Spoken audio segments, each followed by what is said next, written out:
오늘 이 말씀 가지고서 라마 나옅 같은 교회, 사도행전 6장 1절에서 7절, 그리고 사무엘상 19장 18절에서 24절 말씀 가지고 라마 나옅 같은 교회라고 하는 제목으로 우리 하나님의 말씀 증거하겠습니다. 여러분 한번 따라해 보실까요? 라마 나옅 같은 교회. 할렐루야. 역동적인 교회를 세워나가는 데 있어서 그 성경의 66권의 성경 중에서 이 사도행전만큼 우리에게 영감을 주는 성경도 굉장히 드뭅니다. 이 사람의 특징 중에 하나가 시간이 지나면 매너리즘에 빠지고 또 이제 원치 않는 그런 어려움을 겪게 되죠. 잘 하고 싶은데 잘 되지 않는 경우가 다반사입니다. 그때마다 우리는 그냥 포기할 것이 아니라 좀 멈추어 서서 자신의 내면과 자신의 외면을 좀 살펴보는 작업이 반드시 필요하죠. 초대교회도 처음에는 매우 순탄하게 성장을 하는 것 같았어요. 예수님께서 승천을 하신 후에 예수님의 말씀대로 예루살렘에 사람들이 모여서 12사도와 또 제자들 한 120여 명의 성도들이 예수님의 말씀대로 예루살렘에 모여가지고 성령을 간구할 때 성령을 받았고, 그리고 그 성령의 능력을 힘입어서 세상의 모습을 드러내고 그리고 복음을 힘차게 전했죠. 그러다가 베드로와 요한이 투옥되는 어려움도 있었습니다. 하지만 그들은 그 모든 것을 믿음으로 잘 극복을 했죠. 그리고 가는 곳마다 거침없이 부활하신 그리스도를 전했고, 또 성전 미문에 앉아서 구걸하던 안진뱅이도 고쳐주는 기적을 베풀었습니다. 그때 했던 말씀, 금과 은은 내게 없거니와 내게 있는 이것을 너에게 주노니 나사렛 예수의 이름으로 일어나 걸으라. 할렐루야. 금과 은 나 없어도 내게 있는 건 내게 주니 곧 나사렛 예수 이름으로 일어나 걸으라. 그는 걸었네 뛰었네 찬양했네. 그는 걸었네 뛰었네 찬양했네. 곧 나사렛 예수 이름으로 일어나 걸으라. 할렐루야. 예수 그리스도의 이름은 능력인 줄로 믿습니다. 사랑하는 여러분, 삶의 어려움이 있거든 능력의 이름인 예수 그리스도의 이름을 부르고 또 부르십시오. 하나님이 크고 비밀한 그 일이 예수 그리스도의 그 이름을 통해서 여러분들에게 임하게 될 줄로 믿습니다. 그런 놀라운 일도 있었어요. 초대교회의 절정, 이렇게 교회가 잘 세워져 가는가라고 하는 것의 절정이 어디냐면 사도행전 4장 23절 이하의 말씀입니다. 그 말씀이 이렇게 표현되고 있죠. 우리 같이 한번 중요한 말씀이니까 한번 읽어보는 시간 갖겠습니다. 같이 한번 봅니다. 시작. 믿는 무리가 한 마음과 한 뜻이 되어 모든 물건을 서로 통용하고 자기 재물을 조금이라도 자기 것이라 하는 이가 하나도 없더라. 사도들이 큰 권능으로 주 예수의 부활을 증언하니 무리가 큰 은혜를 받아 그 중에 가난한 사람이 없으니 이는 밭과 집 있는 자는 팔아 그 판 것의 값을 가져다가 사도들의 발 앞에 두매 그들이 각 사람의 필요에 따라 나누어 줌이라. 할렐루야. 여러분, 무섭죠? 이 말씀을 보면서 무서워야 돼요. 무서운 광경입니다. 그렇지 않아도 어저께 제가 버클리에 가가지고 그 정치와 교회라고 하는 강연을 했는데, 제가 한 건 아니고 제가 거기에 패널로 참여를 했어요. 그 버클리에서 정치학 박사 전공하는 친구들이 와가지고 강연을 하고 제가 이제 거기에 대해서 이렇게 패널로다가 또 리스판스 하는 뭐 그런 시간을 가졌습니다. 근데 그 사람이 얘기하는 게 뭐냐면, 세계의 불평등의 지수를 나타내주는 수치가 있는데, 이 미국이 선진국 중에 최고의 수치를 가지고 있대요. 50. 대한민국은 헬조선 그러는데 대한민국은 38. 그럼 어디가 더 헬이에요? 미국이 더 헬인 거예요. 미국이 더 헬. 네. 자, 보십시오. 미국이 어떤 나라예요? 이게 하나님의 말씀으로 이게 기독교 국가라고 우리가 보잖아요. 근데 오늘 말씀을 보십시오. 사도들이 큰 권능으로 예수의 부활을 증언하니까 그 큰 무리가 은혜를 받아서 다른 일이 일어나지 않고 가난한 사람이 없어졌다 그래요. 이 참 희한한 일입니다. 다른 일이 일어나지 않고 가난한 사람이 없어졌다 그래요. 야, 이런 놀라운 일, 정말로 무서운 광경이 지금 벌어지고 있는데, 여러분, 요즘 이런 것들은 사실 이단들이나 하는 짓입니다.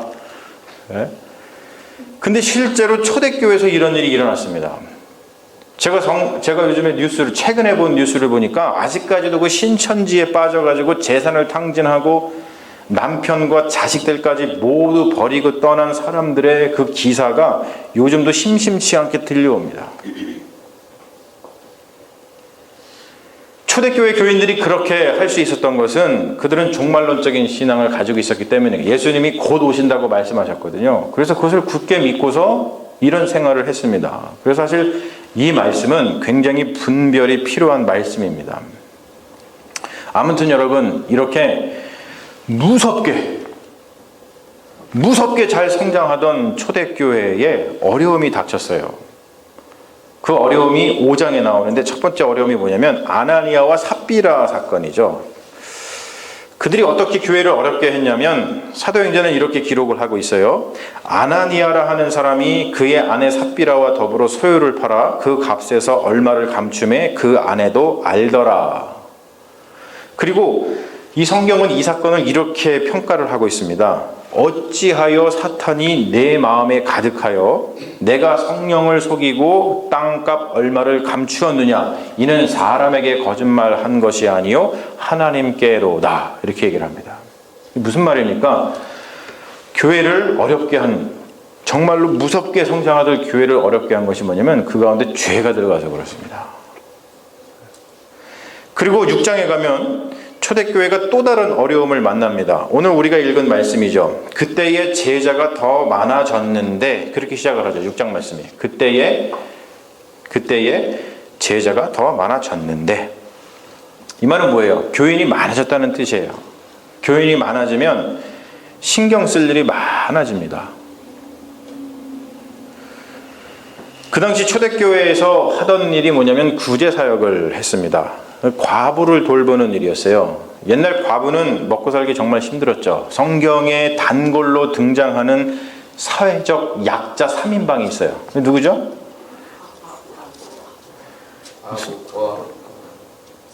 과부, 고아, 또 하나는 자, 이렇게 해야죠. 자, 나그네, 고아, 과부. 늘 이렇게 나갑니다. 약자 3인방 중에 하나였어요. 그러니까 힘들었단 말이에요. 그 구제 사역을 했습니다. 초대교회는 예루살렘 교회였다 그랬죠. 예루살렘은 유대인들 중심의 교회였습니다. 그렇다 보니까 구제하는 일에 히브리파 과부들이 헬라파 이방인 과부들보다 더 잘 챙김을 받았어요. 그래서 헬라파 과부들이 마음이 상했습니다. 여러분, 누구든지 어떠한 이유에서든 차별을 받으면 마음이 상하는 법입니다. 일례로 다 이런 거예요. 그러니까 우리도 이제 예배 끝나고 나서 이제 밥을 먹을 거 아닙니까? 거기도 이제 뭐 밥을 먹는 일을 다 했겠죠. 구제하는 일에. 자, 거기 이제 예루살렘 교회니까 당연히 그 히브리파 사람들이 많이 이렇게 유대인들이 많았을 거예요.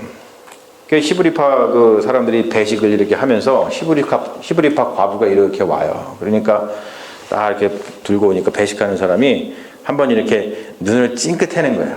딱 찡긋하면서 뭐 어떻게 하냐면 그 고등어에서 몸통, 맛있는 그 살이 통통으로 몸통 부분을 이렇게 주면서 집사님 많이 드세요.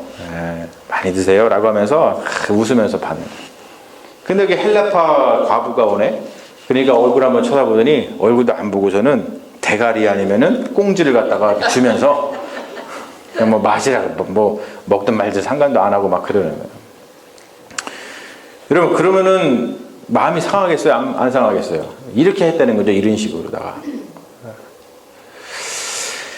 여러분, 무엇이든지 몰입이라는 게 뭔지 아시죠? 뭐에 집중해가지고 뭘 하는 거를 몰입이라 그래요. 공부도 몰입해서 해야지 공부를 잘 하잖아요. 그런 것처럼 몰입을 방해하는 세 가지 요인이 있습니다. 그 세 가지 요인이 뭐냐면, 제가 적어왔는데, 아마 적어왔는데 보일 겁니다. 첫 번째가 뭐냐면, 안정성의 위기, 두 번째는 의미의 위기, 세 번째는 활력의 위기입니다. 이것을 신앙에 대입해 보면 신앙의 몰입을 방해하는 요인도 다르지 않습니다. 첫 번째가 뭐냐면 안정성의 위기예요. 안정성의 위기. 직장에 다니는데 언제 직장에서 잘릴지 모르면 그 직장에서 열심히 일하고 싶어요? 열심히 일하기 싫어요? 여기 싫으시잖아요. 안정적으로 뭔가 돼야죠. 예전에 그 미생이라고 하는 한국 드라마가 있었습니다. 거기에 보면은 이런 명대사가 나오죠. 회사는 전쟁터이지만 밖은 지옥이다. 그러니까 미생은 이 일본의 일본의 웹툰을 바탕으로 한 그 드라마를 만들었던 건데, 미생은 지옥으로 떠밀리지 않으려고 전쟁터 같은 회사에서 고군분투하면서 살아갔던 그 한 계약직 직원의 삶을 그리고 있어요. 안정적이지 되지 않으면 몰입이 떨어지는 법입니다. 우리는 교회 공동체니까 신앙에 몰입하기 위해서 우리가 가꾸어 가야 할 교회가 어떠한 교회인지를 어렵지 않게 알 수 있다는 것이죠. 뭐냐면 든든한 교회를 만들어 나가는 것이 우리 교회가 할 첫 번째 임무라는 거예요. 할렐루야. 네? 교회 안에서 다툼이 있고 교회 안에서 차별이 있으면 안 됩니다.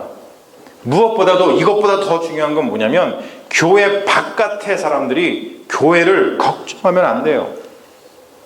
요즘 한국 교회가 계속 이것 때문에 힘들잖아요. 요즘 한국 교회 보면은 사회 사람들이 교회를 걱정하고 있어. 야, 이 교회가 이러다 어떻게 되는 거 아니냐. 제가 시골 교회 이야기라고 하는 책을 최근에 읽다 보니까 이 시골 교회 이야기는 아마 그 속장하고 인도자 분들이 필독으로 읽어야 될 책으로 제가 과제로 내드릴 건데, 이 책을 읽다 보니까 그 시골의 한 교회 목사님이 그 시골에서 목회를 하는데 그 동네에 부녀회가 있잖아요. 그 동네의 부녀회 회원들이 그렇게 교회 일을 잘 도와주더래요. 그래가지고 이 목사님이 속으로다가 야, 이제 우리 교회가 이제 잘 세워져 나가고 있구나, 그랬답니다. 그런데 이제 어느 날 부녀회 회원들한테 우리 교회 왜 이렇게 잘 도와주는지에 대해서 한번 물어봤대요. 그랬더니 그 부녀회 회원들이 뭐라 그러냐면, 목사님, 우리가 안 도와주면 교회 망할까봐 불쌍해가지고 도와주는 거예요. 그 얘기를 듣고서 목사님이 나중에 정신이 반짝 났다는 거죠. 세상을 걱정시키는 교회가 아니라 세상에 도움을 주는 든든한 교회를 만들어 가야겠다라고 다짐을 했다고 합니다. 사람도 보면요, 어떤 사람은 걱정시키는 사람이 있어요. 얼굴에 막 떠오르시나요? 근데 어떤 사람은 위로해주는 사람이 있어. 위로가 되는 사람이 있어요. 걱정시키는 사람은 안정성의 위기를 겪고 있는 사람이죠. 하지만 이렇게 좀 위로해주고 오히려 상대방을 걱정해줄 수 있는 사람은 안정성이 확보된 사람입니다. 여러분, 이렇듯이 우리 교회는 어떤 교회가 되어야겠습니까? 한번 여러분들이 여쭤보죠. 걱정시키는 교회가 되어야겠어요? 아니면 위로해주는 교회가 되어야겠어요? 자, 걱정시키는 교회가 되어야 되겠다고 생각하시는 분 손 들어보세요. 자, 위로해주는 교회가 되어야겠다는 분 그냥 계세요. 다 아시네.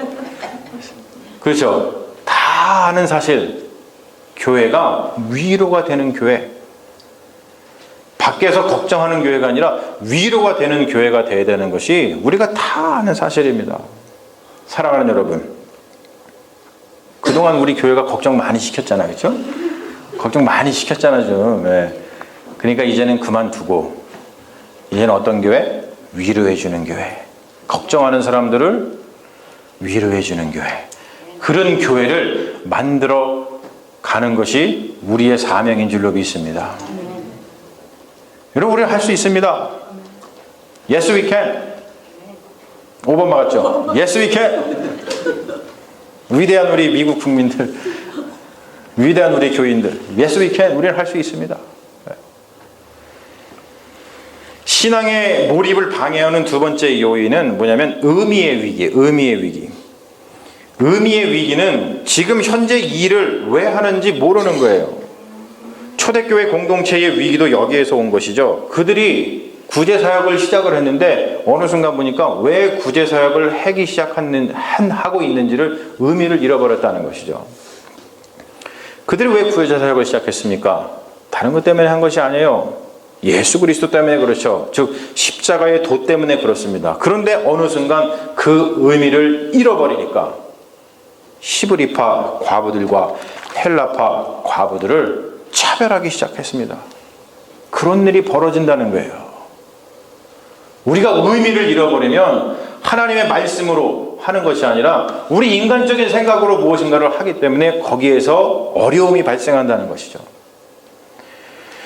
사춘기 때 가장 많이 고민하는 것이 뭡니까? 의미입니다. 의미. 그래가지고 너무 고민을 하니까 얼굴에서 막 여드름이 막 나요.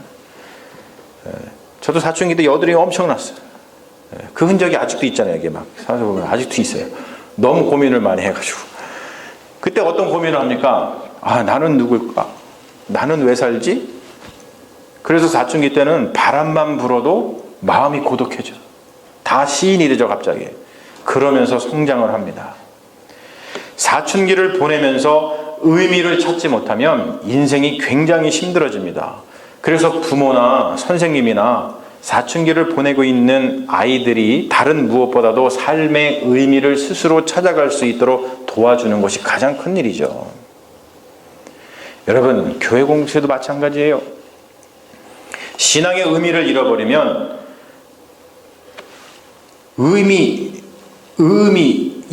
의미의 위기가 와서 신앙의 몰입을 하지 못하게 됩니다. 여러분, 우리가 지금 왜 내가 지금 교회를 나오고 있지? 왜 내가 지금 교회에서 이 일을 하고 있지? 그것에 대해서 이 마음속으로부터 확실한 의미가 이 마음 깊은 곳으로부터 뿜어져 나오지 않으면 신앙의 몰입이 굉장히 힘듭니다. 그렇죠, 여러분? 내가 왜 하고 있지? 내가 지금 이거 왜 하고 있지? 내가 여기 교회 왜 나오고 있지? 이 의미를 잃어버리면 굉장히 신앙생활을 하는 것가 힘들어지는 거예요. 오바마 대통령이 퇴임을 앞두고서 한 어느 인터뷰에서 대통령직을 수행하는데 자신에게 가장 큰 힘이 되었던 것이 무엇이냐고 물었더니 뭔지 아세요? 오바마 대통령이 퇴임하든 말든 무슨 인터뷰를 했든 말든 관심이 없으신가요? 자, 오바마 대통령이 퇴임하면서 인터뷰를 했는데 대통령직 하면서 가장 힘이 되었던 것은 뭐라고 대답을 했냐면 독서였다고 얘기를 해요. 독서. 여러 사람이 와서 여러 말을 하는데 독서를 하면서 단순히 책을 읽었다는데 독서를 하면은 사람이 좀 슬로우해지거든요. 그러면서 여러 생각을 하면서 자기 모습을 돌아보게 되고 또 독서를 통해서 여러 가지 인사이트를 얻으면서 대통령직 수행을 잘 할 수 있었다 얘기를 합니다. 기독교인에게 의미는 다른 데서 오지 않습니다. 어디서 오는가요? 하나님의 말씀에서 옵니다. 그래서 초대교회 교부였던 제롬은 이런 말까지 했어요. 성경을 모르는 것은 그리스도를 모르는 것이다. 우리가 꿈꾸는 교회는 하나님의 말씀이 충만하여서 신앙의 의미를 확실하게 아는 것입니다. 오늘 말씀 7절도 보면은 이런 말씀이 있죠. 하나님의 말씀이 점점 왕성하여서 예루살렘에 있는 제자의 수가 더 심히 많아지고 허다한 제사장의 무리도 이 도에 복종하니라. 하나님의 말씀이 왕성해지니까 그들이 의미를 찾은 거죠. 그래서 많은 무리들이 예수를 믿었습니다. 사랑하는 여러분, 하나님의 말씀을 통해서 신앙의 의미를 충만히 찾아가는 그런 교회를 우리가 세웠으면 좋겠어요. 세 번째로 신앙의 몰입을 방해하는 세 번째 위기는 활력의 위기입니다. 오늘 말씀 보면은 초대교회가 구제사역에서 어려움을 겪은 그 이유가 정확히 나오죠. 뭐라 그러냐면 12사도가 모든 제자들을 불러 이르되 우리가 하나님의 말씀을 제쳐놓고 접대를 일삼는 것이 마땅하지 아니하다, 이런 얘기가 합니다. 지금 뭐냐면 제자들이 말씀도 전하고 또 뭐 이것도 하고 저것도 하고 구제도 하고 막 이것저것 하다 보니까 너무나 분주해져서 이것도 제대로 못하고 저것도 제대로 못해서 결국 활력을 잃었다는 뜻입니다. 여러분 직장 다 다니시는데 직장인들이 가장 많이 하는 말이 이거라 그래요. 과도한 업무에 몸과 마음이 지쳤다. 그 1980년대까지 한국에서 사셨던 분들은 아마 이 광고를 아실 거예요. 그 백일섭 아저씨라고 있어요. 그 백일섭 아세요? 네? 백일섭 아저씨. 지금의 저 닮은. 네. 저도 옛날에 잃지 않았거든요. 그 아저씨가 제가 초등학교 때, 80년대 초등학교 때 그 선전을 보면은 그 아저씨가 선전하는데 그 우루사 선전을 했어요. 근데 그 선전 중에 뭐가 있냐면 그 직장을 마치고서 집에 들어오는 그 아저씨들이 다 파김치대 갖고 들어와. 다 파김치. 나는 그때 이해를 못했어요. 저 아저씨들은 왜 저러지? 그런데 그 우루사 하나 딱 먹고 나면은 우루사 그러면서 힘이 막 바짝바짝 솟는 거예요. 저게 진짠가? 근데 제가 중년이 되고 보니까 제가 일 마치고 집에 들어갈 때 이러고 들어가요. 요즘에 우리 장모님이, 사위사랑은 또 장모님이잖아. 우리 장모님이 사위 건강하라고 그 우루사, 간의 굿이라고 하는 그 우루사를 보내주셨고 요즘에 아주 열심히 먹고 있어요. 그래서 지금 힘이 많아 보이지 않아요? 네. 여러분 신앙의 몰입을 방해하는 요인도 마찬가지입니다. 교회 사역을 과도하게 하면 나도 모르게 몸과 마음이 지칩니다. 사도들도 예외가 아니었어요. 그래서 그들이 행한 일이 바로 7 집사를 세운 일이죠. 여러분 우리 이것을 좀 기억할 필요가 있어요. 교회는 공동체입니다. 여러분 공동체가 무슨 말인지 아세요? 공동체는 누구 하나의 헌신으로 세워지는 곳이 아니라는 거예요. 공동체는 더불어 함께 세우는 곳입니다. 할렐루야. 요즘 교회의 가장 큰 문제점 중에 하나가 이거잖아요. 헌신이 몇몇 사람들에게만 집중된다는 거예요. 사람들이 큰 교회에 몰리는 이유가 여기에 있죠. 큰 교회 가면 헌신 안 해도 되니까 그냥 앉아있으면 다 해주니까. 큰 교회 가면은 사람들이 막 많아가지고 거기는 일꾼이 넘쳐가지고 막 잘 될 것 같죠? 예? 큰 교회에서 일하는 제 친구들 뭐 얘기 다 들어보면은 절대 그렇지 않습니다. 그 큰 교회도 일하는 사람만 일하는 거예요. 일하는 사람만.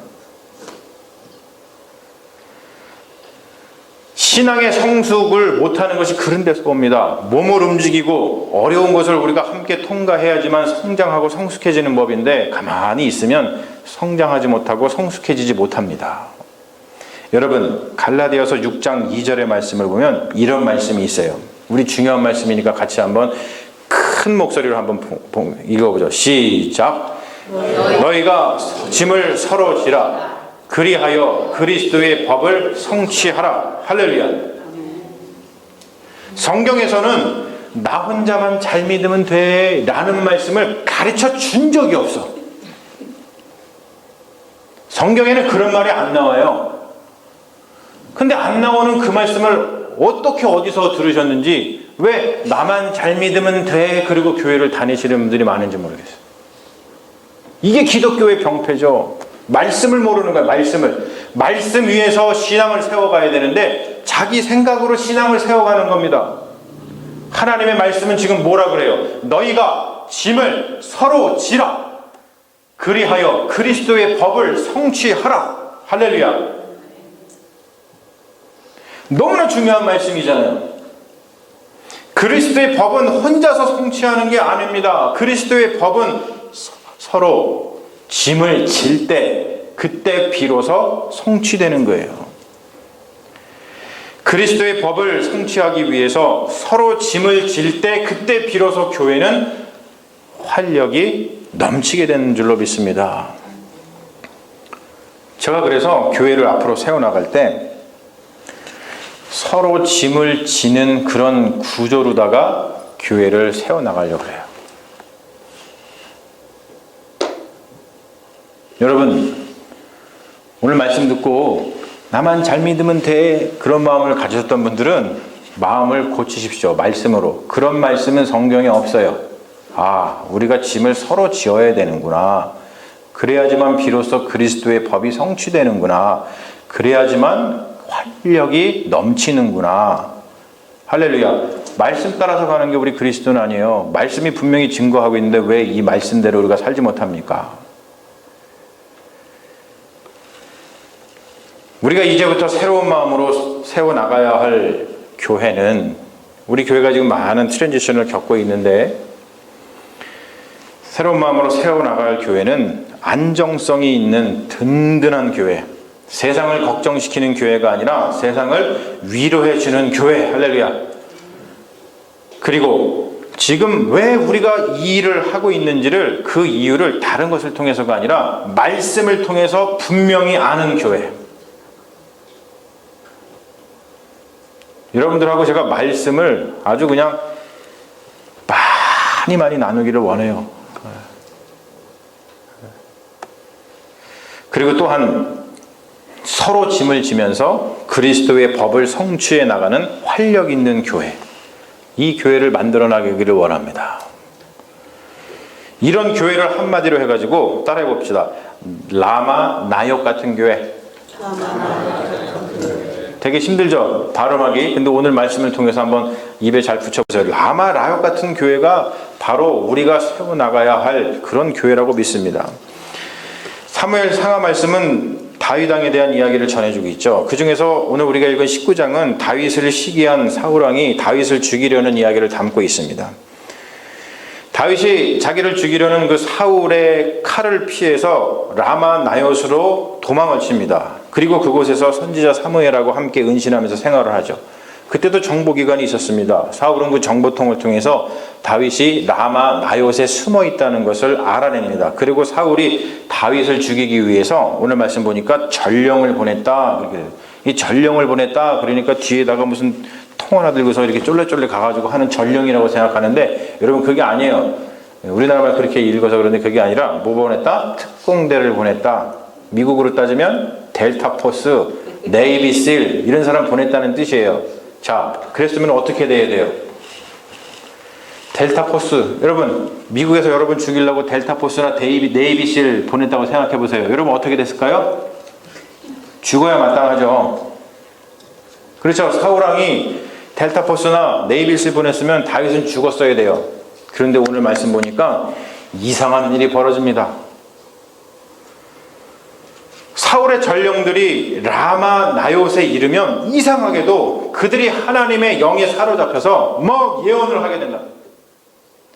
그래서 결국 전령들은 다윗 죽이기를 그 작전을 수행하지 못합니다. 뭡니까? 하나님의 영으로 그들의 삶이 변해버린 거예요. 오늘 말씀 보니까 그 일이 몇 번? 3번이나 벌어집니다. 그래서 이번에는 사울 왕이 직접 가요.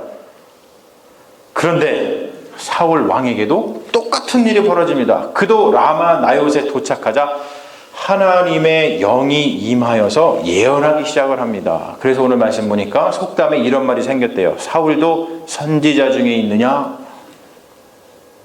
사랑하는 여러분, 저는 우리 교회가 이런 교회가 되기를 소망합니다. 우리 교회만 오면 하나님의 영이 임해서 완전히 새 사람이 되는 교회.